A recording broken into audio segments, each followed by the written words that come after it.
O profeta Jeremias, então, também conhecido como o profeta das nações, no capítulo 1, versículo 5, antes que te formasse no ventre, te conheci, e antes que saísses da madre, te santifiquei. Às nações te dei por profeta. Nós vemos que ele profetizou, logicamente, a Jerusalém e a Israel e a Judá, mas também às nações. E é um profeta que teve que passar, né, ele mesmo, por diversas circunstâncias, por dois motivos: para mostrar a glória de Deus, ser coerente com a glória de Deus, e também pelos sentimentos que ele tinha pelo povo, pelo seu povo, pelos judeus. Então, nós vemos que capítulos à frente, ele teve um ministério profético que era diferente daquilo que aconteceu com aquela videira, com aquela figueira que o Senhor, nos evangelhos, né, disse, quando ele foi procurar fruto numa figueira e só tinha folhas, e ele disse, seca-te, ele amaldiçoou a figueira, porque não tinha frutos. Não era tempo, diz ali, não era tempo de dar frutos. E ele não achou nenhum fruto naqueles dias do Senhor aqui na terra. Mas nesses dias que o profeta Jeremias está exercendo o seu ministério, nós vemos que nos dias de Josias, né, não foi assim, que não havia nenhum fruto na figueira. Ele fala mais à frente, no capítulo 18, se não me engano, numa visão, o Senhor dá para ele, o que vês? Ele fala, uma cesta, né, com figos, e muito bons figos. E depois ele vê uma cesta também com figos maus, e muito maus figos. Então, havia algo de bom, né, nesse tempo que Jeremias profetizou. Não era totalmente ruim. Israel não estava totalmente sem frutos. Havia um pouco de frutos bons, mas a profissão que eles faziam a Deus e de Deus, por estar ligados ao nome de Deus, era muito mais... era muito maior do que a realidade que eles tinham. Então, um pouco de verdade havia nesses dias, mas essa profissão deles, né, dos judeus, acobertava esse pouco de verdade que havia, e fazia daquilo como se eles fossem justos, como se eles fossem, que não tinham pecado, como nós já vemos ele começando a tratar aqui no capítulo 2. Então esse profeta é muito interessante notar, né, esse caráter desse tempo que ele profetizou, como havia algo de bom, mas o que era ruim estava mais em evidência e era muito ruim. E o que era bom era muito bom também, mas o que era ruim também era muito ruim. E nós vemos que ele vai proferir nesse livro, né, muitas profecias contra as nações circunvizinhas, as nações perto de Israel, inclusive aquelas que Deus usou como vara, né, para castigo de Israel, mas que, como nós vimos também no livro de Isaías, eles ultrapassaram esses limites, aquilo que Deus havia dado para eles fazerem, e agiram então com muita crueldade, além do que Deus havia ordenado a eles. Mas Jeremias então vai falar, assim como Isaías, de profecias que já se cumpriram e outras que ainda se cumprirão. Dentre as que se cumpriram, e falando das nações, ele falou sobre Nabucodonosor, falou sobre o cativeiro que seria em Babilônia, e ele deu inclusive uma data, né, mais à frente nós vamos ler, a data de 70 anos que eles iriam ficar cativos e depois eles retornariam. E ao que Daniel então entendeu depois, lendo as Escrituras, Daniel entendeu que os 70 anos que Jeremias tinha falado iam se cumprir. Tinham se cumprido, então daí houve a restauração, né, o retorno do remanescente de Israel para Judá, e eles edificaram a cidade e o templo e tudo, reedificaram. Né? Então esse profeta é muito... ele tem um caráter também muito sensível, ele foi muito sensível ao estado de ruína do povo. Com muita pena, com muita dor, ele profetizava contra eles. E como Deus haveria, então, de tratar com as nações, há um princípio, né, que nós vemos também em Pedro e no Novo Testamento, que o juízo começa pela casa de Deus. E o apóstolo Paulo também fala isso, em 1 Coríntios. O juízo começa pela casa de Deus. Então ele começa aqui, nessa controvérsia com Israel, o Senhor usando, né, a boca de Jeremias para falar a essa nação a culpa que eles tinham, né, da idolatria, de ter abandonado o seu Deus, aquele Deus que ele vem recordando aqui, que tirou-os da terra do Egito, levou-os para um lugar árido que não tinha nada e cuidou deles ali, deu água, deu comida e por fim introduziu-os nessa terra que tinha tanta abundância. Mas eles abandonaram e eles foram servir a outros deuses, né, que não são deuses. E Deus então vai tratar com eles, está dando um juízo para eles, um castigo para eles por terem abandonado o Senhor.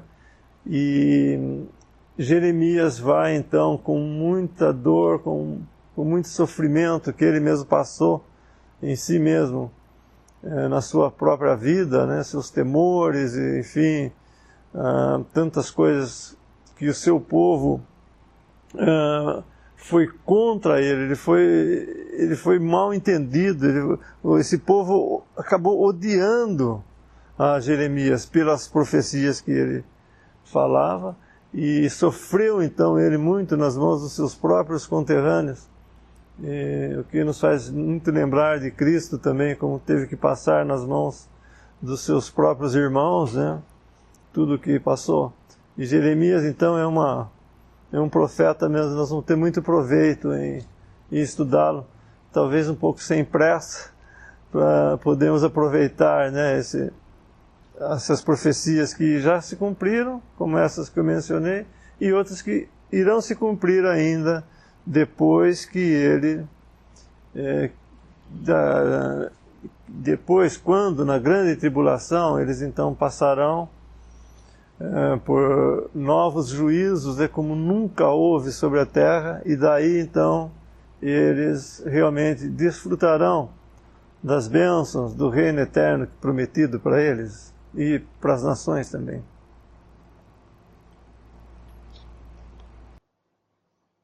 Ele fala aqui de uma troca, no versículo 11. Houve alguma nação que trocasse os seus deuses, posto não serem deuses? Todavia, o meu povo trocou a sua glória pelo que é de nenhum proveito. Sempre existe algo que ocupa o nosso coração. E pode ser o Senhor e pode ser qualquer outra coisa. É sempre uma troca. Aquilo que nós valorizamos mais vai ser aquilo que vai ocupar o coração. E aqui aconteceu com Judá, que depois que passou a lua de mel, esse versículo 2 aqui fala, vai e clama aos ouvidos de Jerusalém, dizendo, assim diz o Senhor, lembro-me de ti, da beneficência da tua mocidade, e do amor dos teus desposórios, quando andavas após mim no deserto, numa terra que se não semeava. Então Israel era santidade para o Senhor, e as primícias da sua novidade. É a lua de mel, eles estavam em lua de mel. Mas passou a lua de mel, a insatisfação preencheu o coração do povo de Israel, e eles vão então buscar algo para colocar no lugar. E eles vão fazer no versículo 13, porque o meu povo fez duas maldades. A mim me deixaram o manancial de águas vivas e cavaram cisternas rotas que não retêm as águas. Isso é uma experiência comum também a nós, né? Que buscarmos trocar o Senhor por coisas que parecem que são profundas e cabe muita coisa ali, mas são cisternas rotas. Elas estão trincadas, furadas. Cada água que entra sai.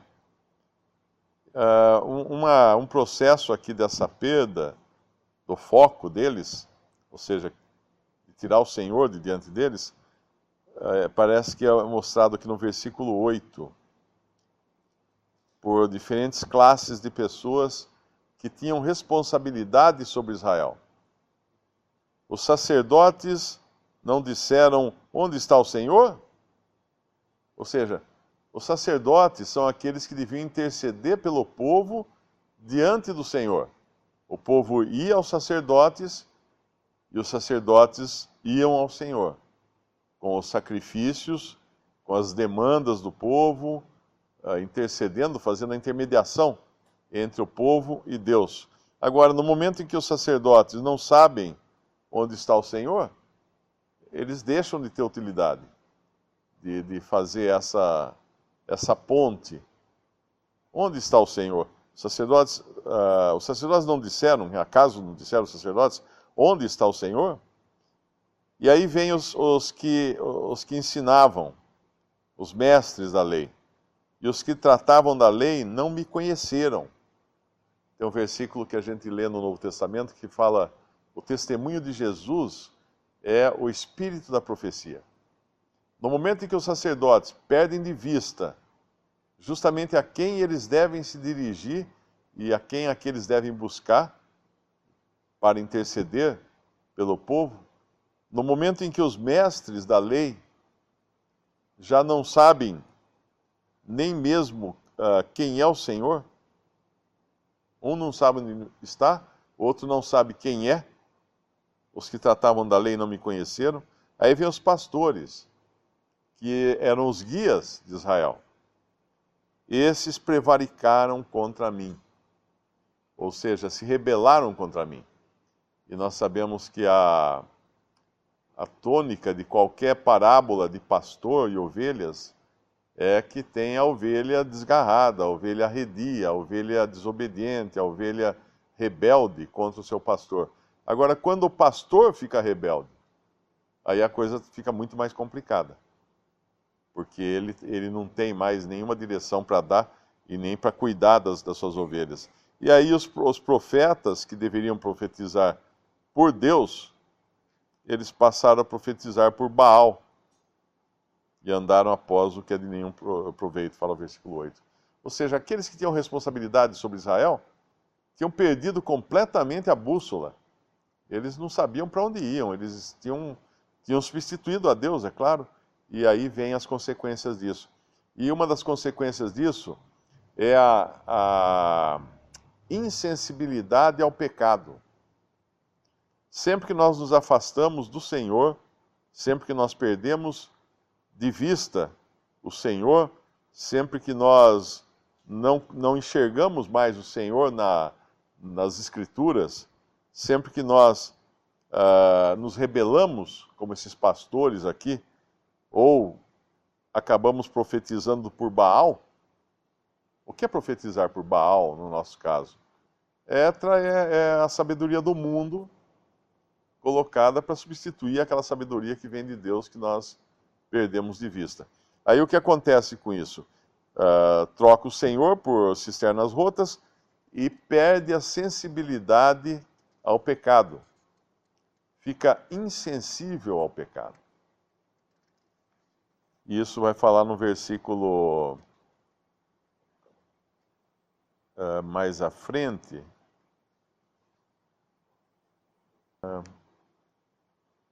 Aqui no versículo 34. Versículo 33. Como ornamentas o teu caminho para buscares o amor, de sorte que até as malignas ensinaste os teus caminhos, até nas orlas dos teus vestidos se achou o sangue das almas dos inocentes e necessitados. Não cavei para o achar, pois se vê em todas essas coisas, ou seja, tá acima da superfície. Normalmente uma coisa que a gente não quer que os outros saibam, a gente enterra, esconde, oculta. Mas aqui Deus está falando, não cavei para o achar, para perceber esse sangue de inocentes na veste deles. Eu não fiz esforço para conseguir enxergar isso. E no versículo 35, e ainda dizes, eu estou inocente. Eu estou inocente. Porquanto dizes, não pequei, no final do versículo. A perda de rumo leva também à perda da sensibilidade para com o pecado.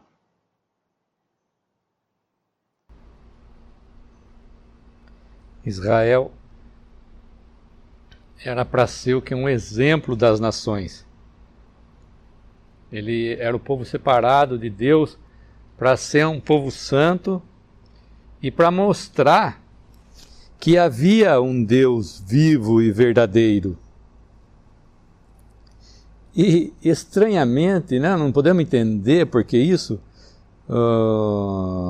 Deus pergunta no versículo 5: que injustiça acharam vossos pais em mim?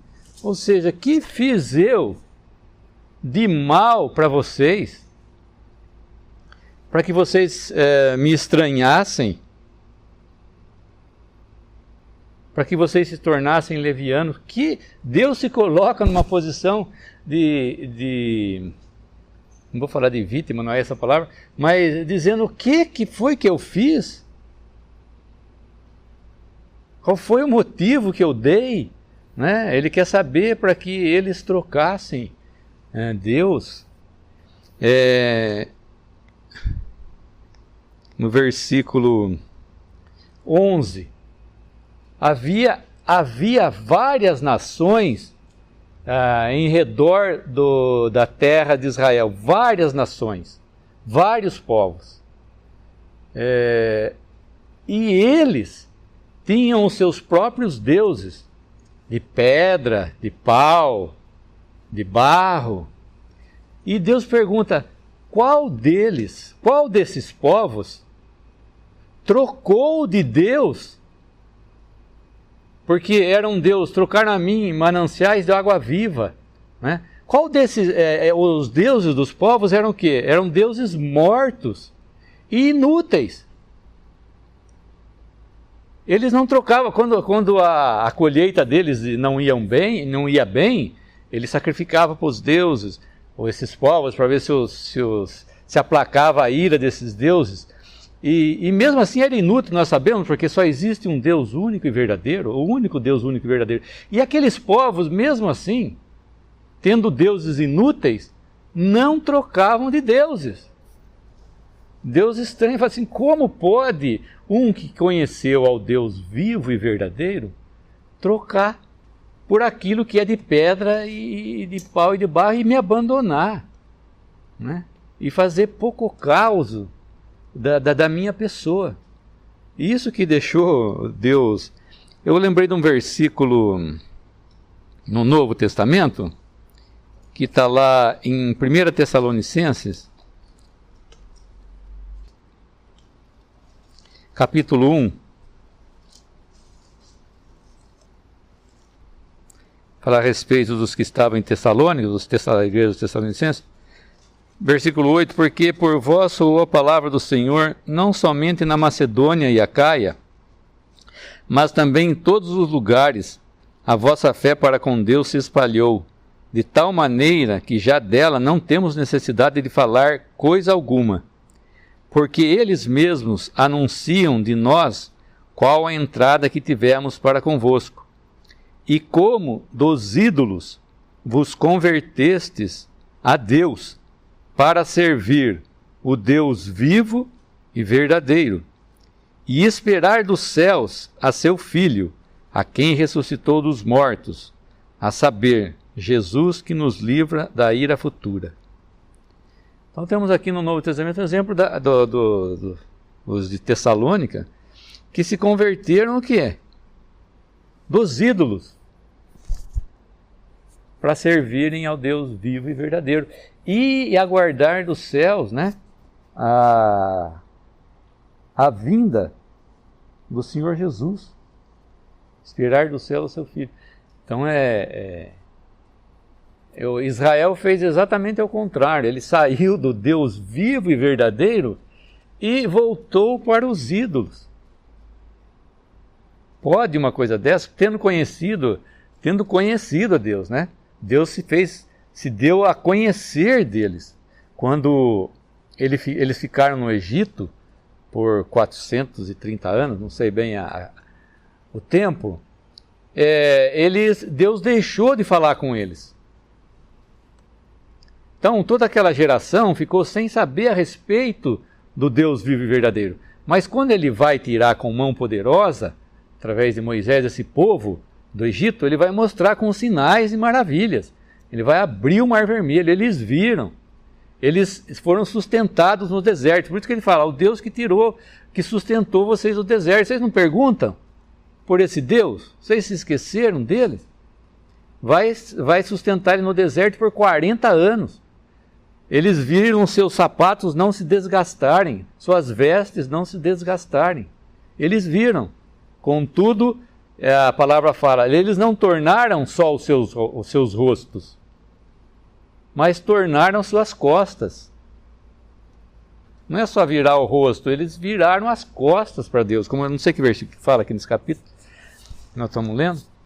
E então é uma situação que deixava mesmo esse profeta, o Jeremias, triste de ver, não é?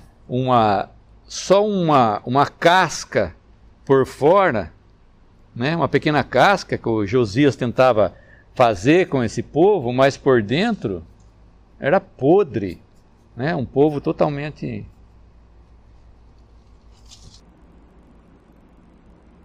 O irmão que falou assim, nosso conhecimento de Deus é medido por nossa obediência à sua palavra. E nosso amor por Ele é a medida dessa obediência. Então nós vemos que realmente o homem natural, ele não deseja de maneira alguma obedecer a Deus. E nós vemos aqui um exemplo claro disso, que o povo tinha visto em Deuteronômio, fala que Deus tinha cuidado deles no deserto a ponto de não ter faltado coisa alguma. Fala assim, pois o Senhor teu Deus te abençoou em toda a obra das tuas mãos. Ele sabe que andas por este grande deserto. Esses 40 anos o Senhor teu Deus esteve contigo. Coisa nenhuma te faltou. Então nós vemos que no Velho Testamento, nós vemos que isso é uma relação diretamente proporcional. O povo obedecia a Deus e ele era abençoado. Ele desobedecia, se afastava de Deus, era julgado. E aqui nós estamos vendo, e vamos ver no decorrer do capítulo, um povo que totalmente convicto no seu caminho de desobediência a Deus. E mesmo assim, como nós vemos, Deus, na sua infinita misericórdia e graça, chega ao ponto de se humilhar, podemos dizer assim, no versículo 5, que já foi falado, o Deus Todo-Poderoso falar: que foi que eu fiz? E essa é a mesma palavra que Deus usa para o cristianismo hoje. Nós vemos eles trocando os mananciais de águas vivas por cisternas rotas. Eles estão trocando a verdade de Deus pela mentira, pelo engano de Satanás. Então, nós podemos imaginar que triste, se nós podemos ponderar um pouquinho, que triste para Deus ter que chegar a esse ponto de falar para eles dessa maneira, em vista que Ele estava dando tudo que era bom para eles, bastava apenas que eles obedecessem. E para nós a exortação também cabe, porque nós também somos tão desobedientes quanto. Às vezes nós estamos que nem o povo de Israel, fingindo seguir o Senhor. Nós vamos ver mais para frente que o profeta deu todo o dinheiro dele, acreditando na palavra de Deus. Será que nós faríamos a mesma coisa?